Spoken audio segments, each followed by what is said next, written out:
Okay. I hope you are able to see my screen, right? So this is the first iteration. This goes, and the value of B is what I'm printing. So it doesn't make much difference. But see, so here I'm printing the value of B. That's why this is showing as this. I'll print both value of A and B, right? A as well here. Okay. Now let's execute this code. Okay. So it's already running. Okay, there is something I need to hide. Okay, yes. So now this particular code I have executed. You see now what has happened? First, the value of A is getting printed once, B is also getting printed once, and then again this is getting repeated more than once. So I'm not just using this statement for a purpose, right? So I'll just use print of B alone, right? So I'll say print the value of B alone. I'll remove this particular statement. We'll get started here. So in the first iteration, what is happening? The value of A and B is assigned. The value of B is printed, which will be 1, right? So which will be printed as 1, right? So and the value of A becomes what now? The value of A is now what? See, it is an integer that is getting declared, and the value of A becomes 1, right? And what is the value of B? B is already 1, and A is again 1, right? So 1 plus 1, the value of B becomes 2, right? So here the value of B becomes 2, and here you see I'm printing B only. So that's why 2 is getting printed. On the second line, you can see B value of B is getting printed in the second iteration. Now I go to A plus B. So the value of A is what? 1 already. So 1 plus 2, sorry, yeah, this will be re-executed. Yes. So 1 plus 2, it has to be 3 actually. Instead, but what is No, happening sir. here? No, sir. No, no, no. Ah, yeah, Here you are already declared, okay, range until yes, 10. Okay. Here correct. B Yeah, you are printing A equal to B. It is A become a B. yes, A yes. become a B. Then it is what Huh. happening equal to B plus B. Then 1 plus 1 equal to 2. A equal to 2, B Correct. equal to 2. 1 plus 1, 2. Okay. Yes. Here Huh. B is 2 now. B plus B. Yes. Then 4. 4 plus 4, 8. 8 plus 8, Yes. 16. Like B equal Yes. to B Yes. plus Yes. B. The for loop inside, Yes. there is not taken again 1. Exactly. Exactly. That's right. That's what I was trying to tell you. Here, what is happening is since we are doing this assignment after this, right? So as you rightly told Sashi, this value of A is becoming the value as whatever is B is there. So it is just doing a sum of same value again and again. So that's why whenever we are trying to print the value of B here, that's what we are printing here also. So, but here what is happening is in this code, basically, there is an assignment that is happening. So where is this assignment happening? It is happening in the same line. You see, here I'm saying A equals same thing only, A equal to B, comma, B equal to A plus B. So here what is happening before itself A Now, is getting sir, assigned, the value of B is getting computed. hello. Ah, yeah. Yes, sir. Here mentioned comma, I didn't understand, sir. The why it is Okay. B become B See, this is again. called as a single line statements also. In any programming language, we can either print it in one line itself, but we can print Okay. as a two lines also. But what happens in one line, I wanted to show you this difference here. Where the main idea behind taking up this example is to show you the difference between this is after this is coming. See here, I'm going to assign a value for you. See, assume like Raghav is there, Sashi is there. Okay. So I'm giving you two pens, Raghav. I'm giving you 3 pens, Sashi. So I'm saying the value of 2 plus 3 as 5 will be the total pens I'm having. which I'm also assigning here itself, then and there, right? But here what happens, before I'm just assigning, I'm just changing the value here. So that's why whenever value of b is getting assigned here, like 2, it becomes 2 plus 2, 4, it becomes 4 plus 4, 8 becomes 8 plus 8. In the next step, it automatically increments. But before here, before we are going to increment the value, we are already assigning it.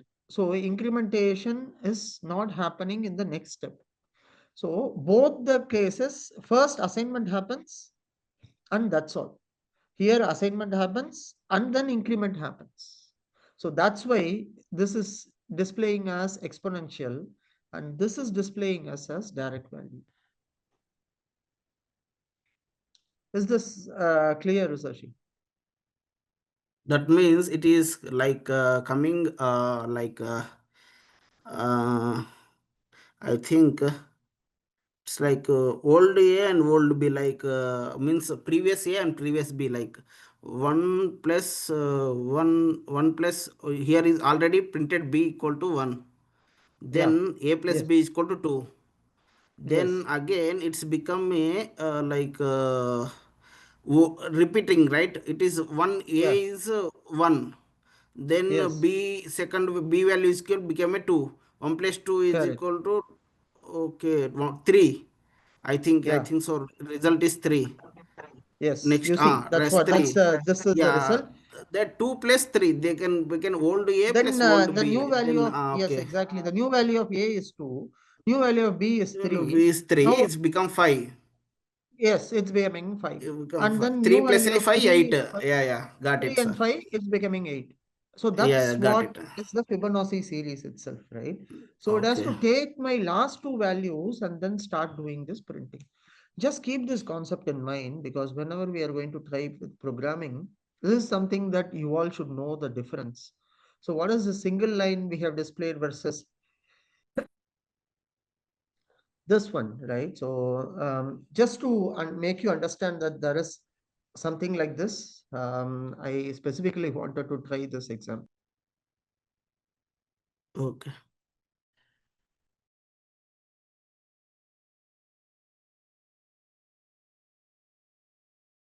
Okay, Raghav, you are with me? Are you getting what is happening here? Yeah, so hello? Yes, yes, Raghav. Yeah. Yeah, Okay, fine. Let's move on to the next part. Sorry, I'm a bit under a weather, so just having cold and cough there. So in case I have to sneeze whenever I need to just pause and then sneeze at times. Okay, please don't mistake if I'm not responding The weather is immediately. old. Hello.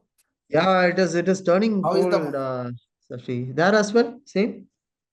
No, no, it is hot temperature. Temperature is very hot. Here it is turning slowly cold.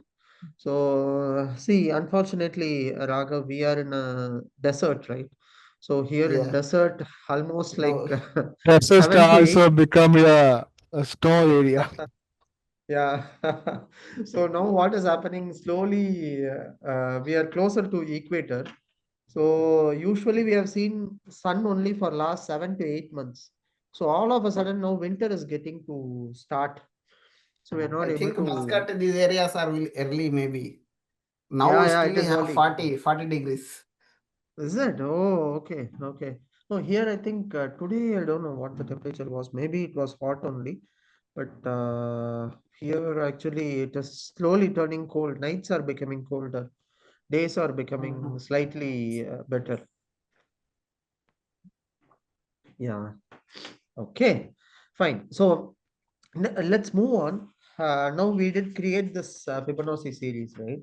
So now what we'll see is we'll see how to create functions out of this. So we were saying that yesterday. Let's look into, for example, the same Fibonacci series we'll take. Okay. Let's take the same code. And what we are going to do is now we are going to define a function called Fibonacci. because I want to reuse this function again and again. So every time I want to do some calculation or print some numbers, I just will be supplying how many, this range alone I'll want to supply. I will, the rest of the code, I want the same thing to get repeated again and again. Okay, so that is my end goal here. So what I'm doing, I'm saying I'm going to define a function called Fibonacci. I'm not sure if the spelling is right. Fibonacci, N-A-C-C-I. Sorry, it is F-I-B-O. Fibonacci. So I'm defining a function called Fibonacci, and this function should take a parameter here. So it can be any value. So I can declare that value as some like position, just POS. I'm just defining that. So any loop constructs and things that when we are using, we always will be using a colon, and automatically my indentation is taken care by Google Colab. So it just assigns that value here, right? So inside this block, now what I'm going to do, I'm just going to assign or paste whatever I copied from here. Not this part, because I don't want any exponential things. What I wanted is just the Fibonacci series alone. Finally, once you are going to do this, I don't have to print anything here. So I'm going to remove this print, right? So what I'll do is I'll just say, is there a 4 spaces here? Let me check. Yeah, this is fine. So I'm just going to print this value, and I'm going to return. So I'm just going to return a particular value as B, right? So I just want to return this value B here. Why is this throwing an error? Let me try rerunning this. Okay, it is saying there is an error. Return is outside the function. You see what it is telling me? It is saying return is outside the function. Where is the function here? This is where the function is, right? So the return statement, whatever I have to declare. Okay, now let me see what happens. Does not match outer indentation. Okay, you see here.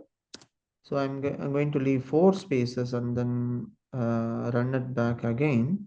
I think still the error has not gone. Let me delete it and rewrite it once again. Okay, this is saying you have to write your return statement here. So I'm saying return B. Okay, now let's see. Again, it's outside the function. Okay, I'm sorry. See, this is the for loop, right? This is the function. So where is the function defined? It is defined in this line. So my return has to come exactly in this place, right? So return B. Now let's see what happens. Again, it's outside the function.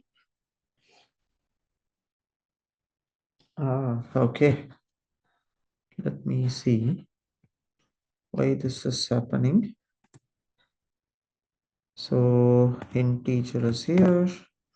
Return by default is coming here too. Is this inside the function or outside the function? I think Okay, for the he function need to is, be spaces yeah. for Yeah, I and think return so. later. There is 4 spaces, I believe, but so let me try again. One, generally this helps me with spaces as well by default. So now let's see. Return B, return outside the function. Okay. There is something which has changed here. Let's see. Okay. Yeah. A equal to 1, B equal to 1. See, here the indents and spacing is something that you all need to be really careful about. Even one single space somewhere or the other, this will change the whole scenario. See what is happening. This for loop was also here, and this was also here, right? And now whatever is going to come inside, this needs to come inside this, and the return statement has to come here, right? So this was not able to understand it. You see here. So you should always follow the spacing, because I think I copied and pasted it from the previous code. There were some spaces and things that got copied as well. I think that's why there is an issue now where we were facing. Now the function is created. Okay. So please be careful with the spacing there. So this has to be the start of the function. So rest all should be inside the function only. So A, B, declaration, the for loop. So since there is a loop, then obviously there has to be 4 spaces. Then the declaration happens. Then you are coming out of the loop. So which means it is returning the value. So this has to come inside. Okay. But I'll anyway send this code with we can send in chat, I believe here. Let me try sending this code. Okay. So here I just pinged you whatever code that was there.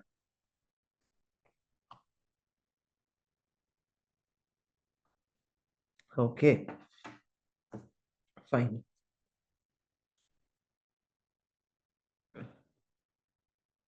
Just a minute, Raghavan Sashi.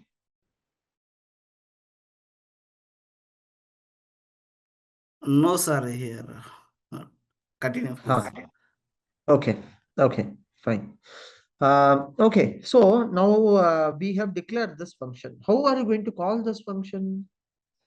That will be our next question. So you have to, how do you generally call a function? You have to call it with its name, right? So for example, With the object. Fibonacci. Yeah, it's an object, right? Function is an object. So we'll need to call it with a name. So it is asking, type in a parameter for Fibonacci. I'm saying I need 10. 10 is the parameter I'm supplying. Okay, now I'm going to execute this. What has happened? What is this function returning to me? Here, because I'm not having the print statement already given, right, inside the function. Hence, it is just displaying me the 10th value alone. So this 144, let's re-verify that, right? Now let's recreate this function. And now let's recall this function. You see, now what is happening? This 10th value will be 144. You see? That is the value the function is returning actually, right?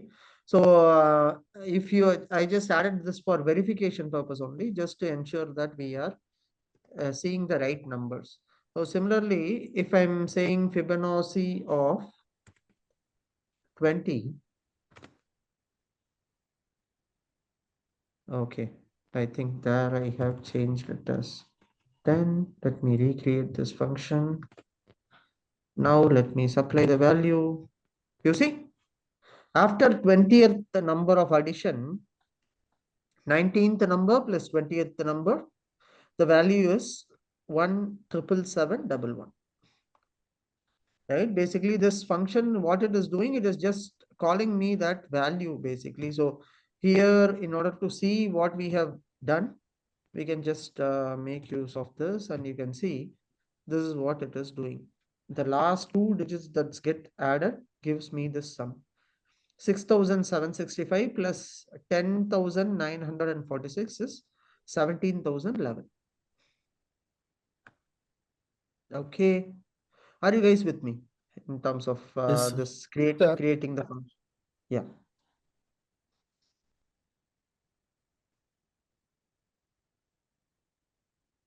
Okay, fine. So we created a function. We call that function as well. And similarly, there is also other interpretations for this function. Basically, there is um, more than one value can also be supplied in case. So how to supply more than one value for this function in case I need to do something? right? I just need to add that as a parameter here by just putting a comma. So pos1, pos2, something like that. I can start declaring and make this function more dynamic. In case you wanted to do some operations here, you can also We can perform assign those A operations. and B dynamically. Yes, yes, you can assign A and B instead of yes, exactly. So what if the A and B value is not there, right? So yeah, let's do that. That's a good idea. So let's take the value of A and take the value of B, right? So I'm just saying A1, B1, right? Just to make sure. And here what we'll do, we'll assign the value of A1 and here let's assign the value of B. Okay, we're just making this function with more parameters now. So now what happens, this basically takes the value A, whatever I'm going to pass it on, and this will be the iteration, number of iterations this function will take. So basically what I'm doing here, I'm saying a Fibonacci of 20, assume that I'm not going to pass any parameter. Let's see what is happening. You see, missing two required positional arguments, A1 and B1. So I have to pass on the values also along with this. I'm saying 1, comma 2. Okay. I'm just passing this value like this. Let's see. So I'm just displaying the value of B alone. So it is just taking 2. 2, 3, 2 plus 3 is 5, 5 plus 3 is 8, 8 plus 13 is 21. Likewise, it prints for my next 20 digits until 1777 or something. Yeah, 1771, 28, 657. It prints until that, right? Okay, so here also I don't want this values.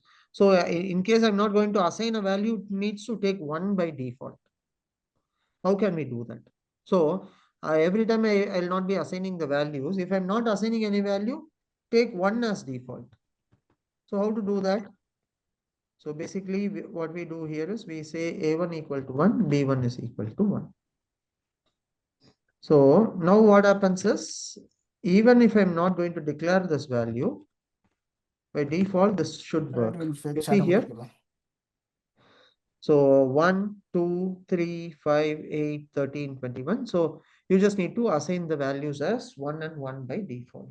So it takes this relative values automatically. You don't have to do anything. Okay, so that is something with Fibonacci and the functions that I wanted to share it across with you, just to create some clarity with respect to the functions as well, right? So till now we did see about the functions, about the basic things that we can do with Python and those things. Now let's uh, dig deep into something data science specifically, right? So what we can start doing is we'll start working with the data frames from now onwards, right? So I'll introduce you to two key important structures of Python, right? So let me start with pandas. Okay. So we did had an introduction about pandas already, right? So what did you understand from pandas? What is this mainly used for?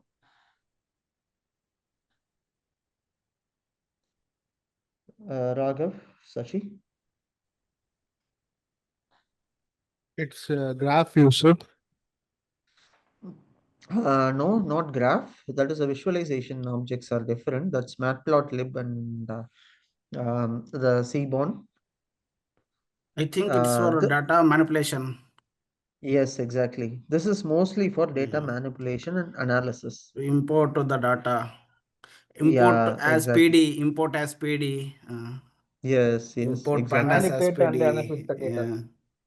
Yeah. So basically, what this does is, see, this pandas is a data structure by inside.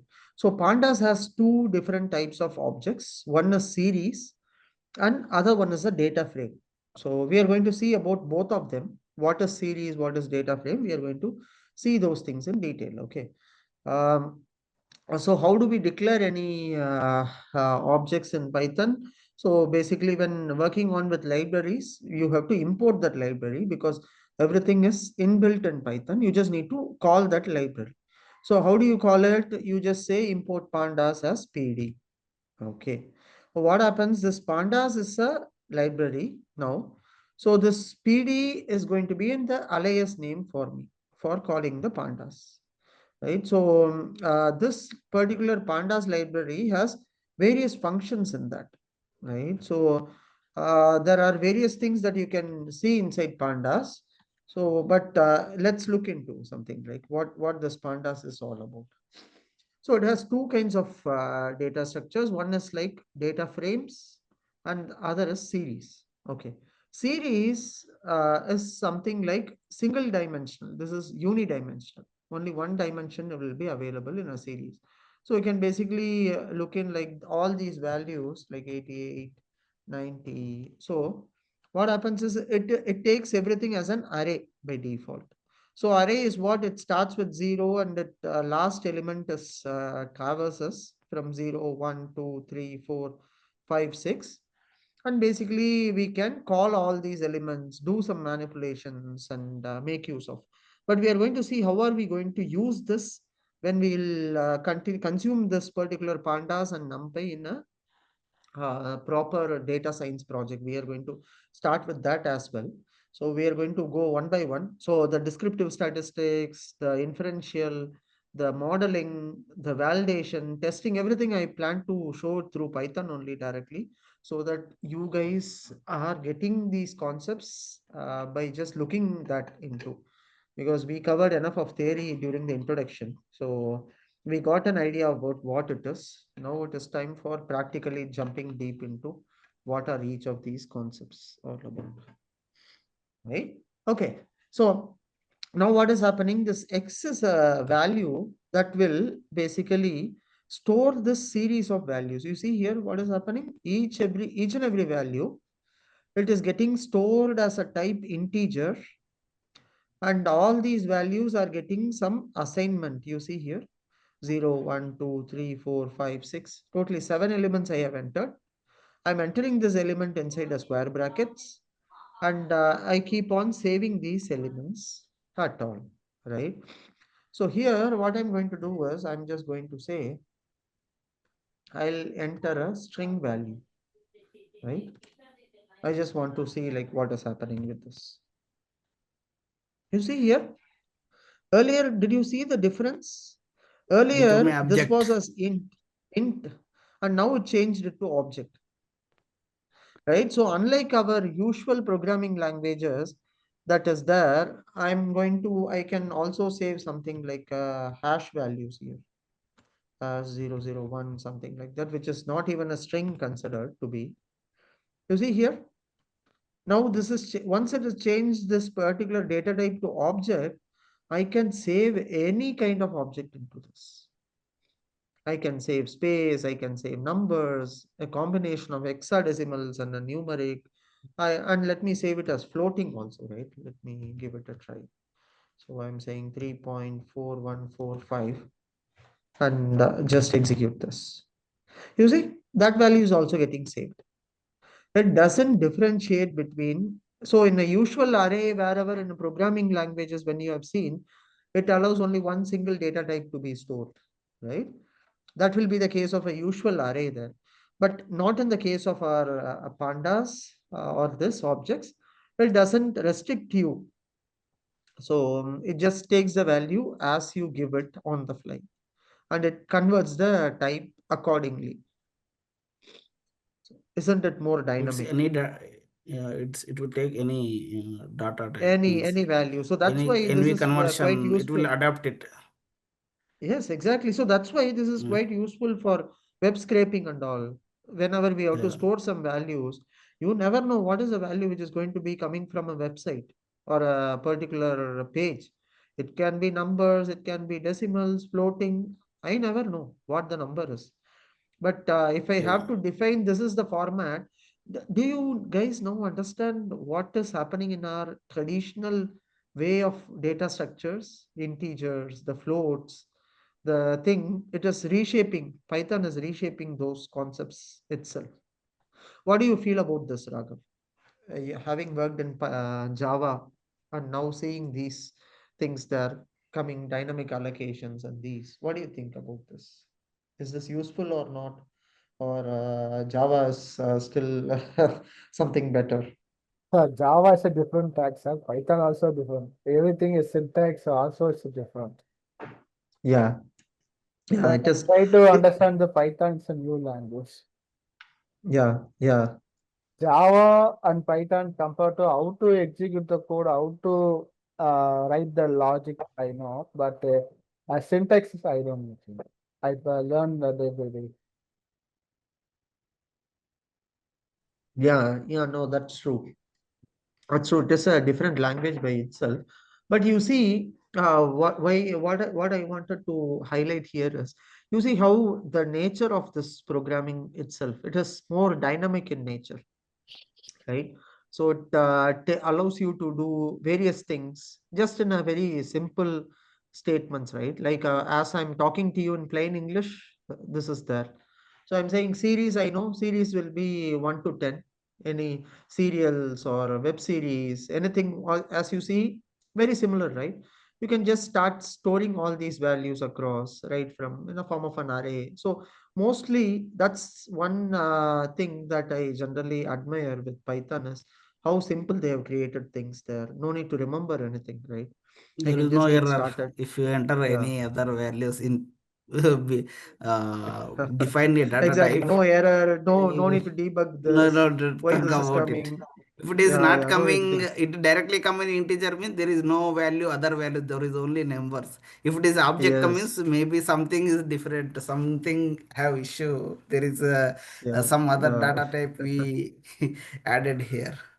Yes, especially in data science world, right? We cannot define what is going to be the source data that we'll be getting. So we are going to see that with some examples already. So it is mostly, it has to be, the language has to help me understand what I'm doing, and also put things across in a much more simpler fashion so that I don't have to just run behind things. For me, what is required is I need my job to be done. I think that's why this programming language is quite outstanding currently in the market, and most of them are really liking using Python for this reason. Okay, so as we saw about series, now let's see about a multi-dimensional object, right? So slowly I'm going to introduce you to a something called data frame.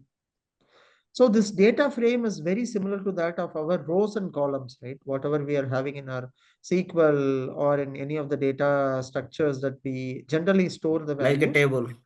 Yeah, like a table format, like in Excel Row and also it will columns. be. Yes, rows and columns. Basically, this what it does is this data frame, it stores everything as rows and columns. Unlike our series, it just it can be more multi-dimensional also. You can also have more than one dimensional data set also added here. So it is not a big challenge for us to have something like this. Let's see line by line. So here I'm using one more thing called as NumPy. NumPy is nothing but numeric Python. Some of the numerical functions such as random numbers. So in Excel, you might have seen equal to rand of, we just type in the numbers, right? So it generates random numbers for us. So I'm just going to make use of that random numbers here. So that's why I'm calling this NumPy as well. So this random is basically a random number generator. So what it does, it is basically creates a random numbers based on the inputs that you are going to mention. So I'm Is there saying there has to any be a hack code for find the random number, sir? finding the random numbers. So Means finding the before random number. exit, for example, we have random, for example, 1 to 100. We need the numbers random, we given function random. We need a 5 numbers output. Okay, it will take from 0 to 100, it will give the random 5. How random will be take and how we can hack it before how it will be happen? Okay, yeah. No, that's a nice question actually. But here in Python, so just in Python side, if at all you wanted to find it out, like how to do this randomly, I don't think it is directly possible to decode. But that's a good point there. But whenever this random, how it generates is, maybe if we understand that, I think that will help you more. Just Because in the lottery system, Dubai lottery, and these are all, I think, the random numbers only it will be selected, right? yeah, Dubai If we lottery find is, out I that think. we will be millionaire, we don't need to work. Say you predict win lottery ticket number. Yes, that's what I'm So saying. that's why Maybe you're that can asking be. how to do that. Yeah, maybe I don't know. Like I haven't tried it yet, but maybe that's a good point to think about. So random number generation. But what happens is, I don't think they would have just so left it as it is, because they would have set a threshold or a frequency. 1 in 1 lakh people only should be getting that number, which means it is basically 1 divided by 1 lakh. So that is your probability. So after 1 lakh people purchases this particular product, okay, and after that is done, and assume that they would have, so for example, if the prize money they would have kept as 10 million, right? At least the sale should have been there for minimum. What my guess is, at least it has to, the 10x. sale should have happened at least 10 times more than that, or 10 or 1,000 Yes, times yes, more, right? yes, So sir. here the main idea behind these lotteries and these things is to create that kind of like, okay, oh my god, this guy got, and this guy won this lottery, so why not I try. So one guy was This, trying, it seems, for 7 or 8 years, right? Continuously he used to yeah, buy daily or weekly, he used to go and buy, and finally he got it, right? So it's all about the probability only.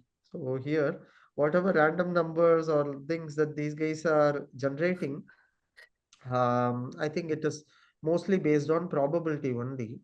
But just let's I'm kidding, sir. understand It's how. not like not random Yeah. number to.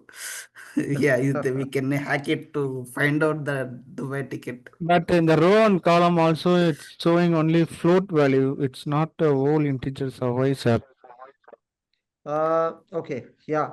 So basically, here, see, when I'm, so let me execute this, okay, and we'll see this. So yes, that's a very good question, Raghav. So mostly the values, whatever uh, you are going to generate this particular value, right? So this random, first let's understand how this random works, right? So this random is nothing but it by default returns floating point numbers only. So the range of this floating point numbers will be from 0 until this will be less than 1 only. So the maximum value which can it can handle is 1. Minimum value this will do is 0. So the maximum itself is 1. Hence, you are able to see everything is assigning as floating point by default. That's a very good question, Raghav. So rand function, what happens is, basically, though we are just giving it as a float, and this by default, the default value of this random itself is between 0 and 1 only. So that's why you are able to get this particular value.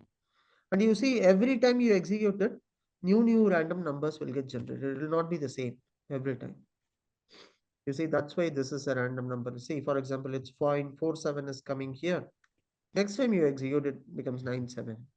And another time you execute it becomes 74. Likewise, each and every value randomly changes. Right? So it has to be, if at all we have to conduct a lottery in a very fair manner, this is how it has to be. You should never know what is the number that should be there coming out. It has to be a pure guess, but it has to happen after n number of iterations only. It cannot happen just like that. Sir, NP we imported, but where we use, sorry, sir. NP is the dot random 4 comma 3. What is the meaning? Yeah, yes. Let's come there because I have not introduced you to NumPy yet. So I was just having it. Just a minute. Okay. So this NumPy is basically a numeric Python. Okay. So where are we using this? This random function itself is inside NP only. So in order to use this, basically, you see here, I'm just saying pd.data frame, pandas data frame. Inside a pandas data frame, call this NumPy and assign a random value to this by calling this random function.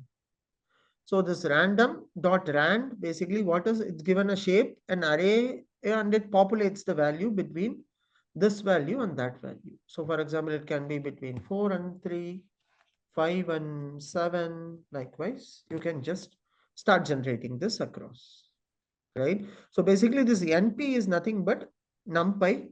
So we'll be looking into NumPy next, actually. So just for this illustration purpose, I just showed you the NumPy, how it is to be done. But where this will be useful, this random numbers and these things, will be whenever we are going to generate synthetic data with us. So at that point of time, we'll be making use of this random numbers there. We imported the panda, so that dependency through showing the A to and the graph to also. Sorry, Raghav, your voice was not very clear. Can you please repeat that again? Yes, sir. We import the panda alias as a PD. That panda Yeah. imported through it's showing the icons like edit icon and the graph icon also, sir. Okay, no, I think these are the things which are coming by default in our this Google Colab by default. It is just showing generate code using this data frame, right? So something like that. Yeah. This one you are saying? The Yeah, tools yeah, have advantage, that's it. Yeah, that's as I told you, this is like a parallel programmer, right? So you can make use of this, right? So so generate some code with this data frame. Generally in companies will use Yeah. which tool, sir? So in general organizations, right? So generally, if we see, they don't restrict you. In my organization, we use Jupyter notebooks. We use Spider. Some of them use Jupyter Labs. Some of them are using this VS Code, right? So now what has happens in so many IDs are there. The companies are no more insisting on use this, but as a ideal standard that they will be doing is any small to medium scale companies generally are now using Google Colab, and they are purchasing licenses and starting to use that. And some large companies, they are having their own environment. So Python grid is set up. So and they generally go with Jupyter notebooks, right? So it is Jupyter notebook. depending upon what Generally, it will be security. Jupyter notebook, right? Yes, Why? generally it will Because be we will for example means if we practice in the same tool, it will be yeah. helpful for us, right? It will any there is tools advantages also Right. there. See, the one Instead advantage of why we are using using this is, yeah, why we are using this tool is Google Colab is making sure that the data frames and the data sets that we need to access, everything is available here for that purpose only. But if you see the look and feel, the way you are going to work and things are going to be similar across tools. Maybe in Jupyter Notebook, sometimes this intelligence may not be there to that extent. So yes, yes. once you start practicing, in what I'll recommend is get started with one tool, but whatever tool the organization is using, then you can get adapted to that or just get started with. So it should not be a big change for you because I have been using Jupyter Notebook, Spider, and this Google Colab. I and mostly Kaggle for other things. So almost if you see the look and feel, how we are going to do things, everything will be very similar across. Why? Okay. Because just wanted to know. That's it. Yeah. No, that's a very good question, Sashi. because in organization specifically they'll be asking where have you used, what things are, but it also depends on how the packages are to be installed, right? So in Jupyter notebooks you might have to do it through Anaconda. So in Anaconda prompt you might have to do a pip install and then install all the packages that you need and then Yes, import yes, those packages. But yes. here you don't have to import install any packages, it comes by default. That's since Mm. our main agenda here is to learn data science there, I didn't want to give you that overhead of thinking on what to install, how to install, and spend more time on those parts. But definitely we can see any specific tool also at the end of this program, like Jupyter Yeah. Why? Notebook, how Because this interfaces. Yeah. we have some experience, right? They will expect all means they will expect that some tools Yes. point of view also how you No, from install interview this are perspective, if someone is yeah, asking you which tools you have used, give it as Jupyter Notebooks itself, right? yeah, okay. You don't have to say it as Google Colab, but just mention it as Jupyter Notebook. Yeah, it is It is just Google from, Colab. Some is I think it is run in cloud, right? I think little slow yes, compared to Jupyter yes, Notebook. exactly, exactly. Everything runs in cloud. You don't have to do any setup. It doesn't require any Yeah, physical memory right. constraints. That's why we are going Mm. ahead with this. Right. Because some students will have laptop with certain configuration. But once you start running deep learning and other complex things, right? The existing environment may not be suitable. So you might need to upgrade your laptop to like at least SSDs or something similar to Mac, right? You might have to invest more on that because we didn't want to suggest that, keeping that in mind, because we never know. Yeah. Here, students are to learn and do things, right? So, not to invest on costly things. So, they can invest on costly things once they get a job and they get started with data science and start earning more, right? So, they can do that next. It is not going to stop them from. Yes, sir. Okay, fine. Okay, since we are started with the data frame, let's see some more examples with the data frames as well, right? So, in a data frame, whatever we are going to create, so I see always I'm saying pd dot data frame. Okay, so now let me declare something else and different object. Okay, I'm just saying data equal to, so I'm just going to declare some objects here. Okay, so I'm saying, see, now I'm going to introduce you to a concept called dictionaries. Okay, dictionaries we are going to introduce. So how are you supposed to declare a dictionary? There is a open curly braces. Okay, you see here, open curly brace, close curly brace, you have to start it with. So for example, I wanted to give some names, right?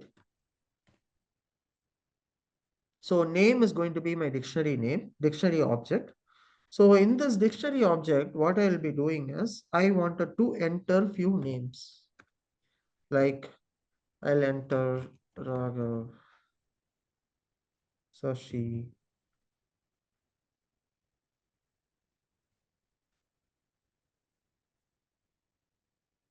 these three names I'll enter.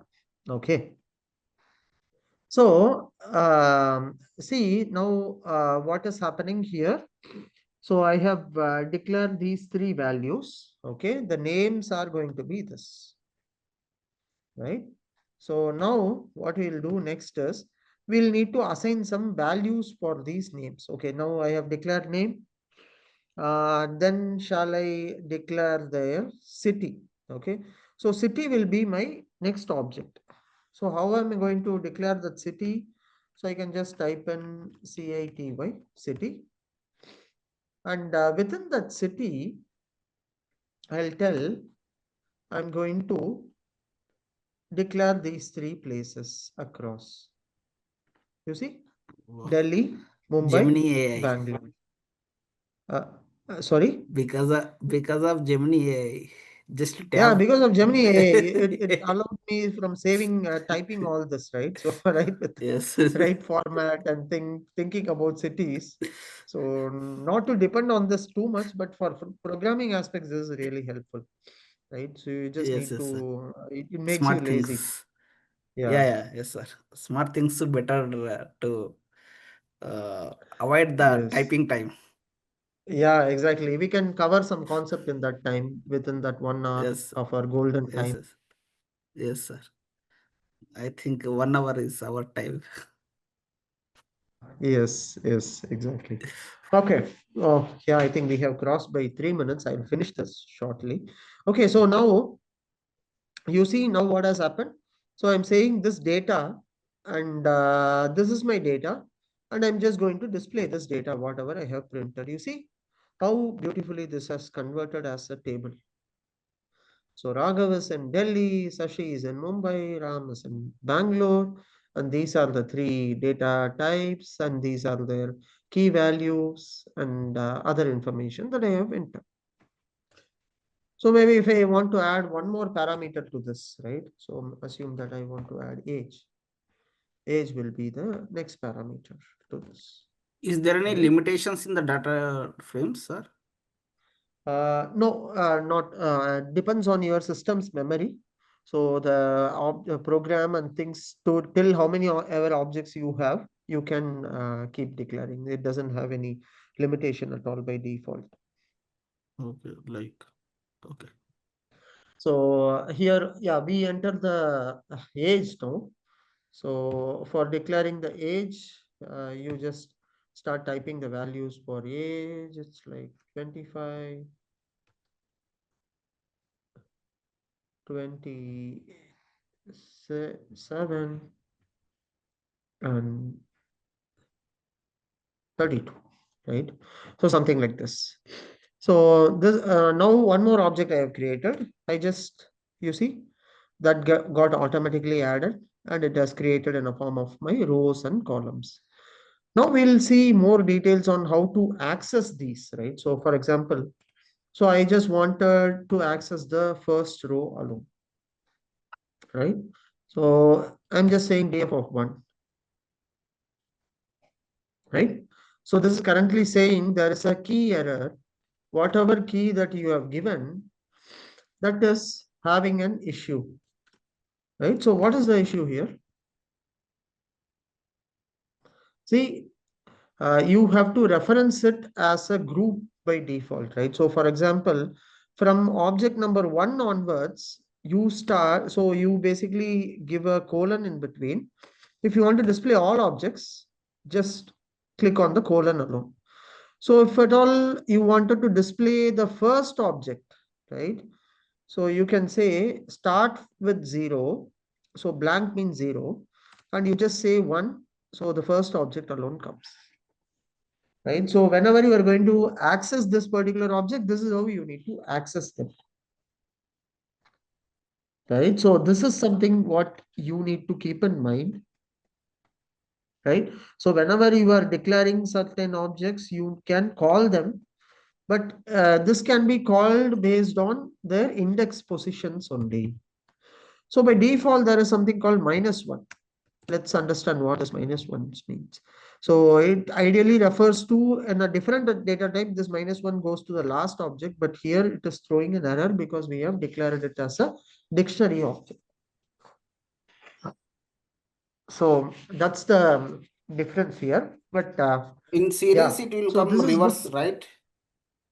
Yes, in case it will come reverse, we are going to see other dictionary objects also later on. Right. So we are going to see Okay. about a tuple. We'll be seeing about the list and other things also there in Python. Two, Yeah. three Yeah. data, different kinds of objects we have. We will be seeing them in detail, Okay, sir. right? So ideally, this dictionary object data frames, these things are something that we use on regular basis.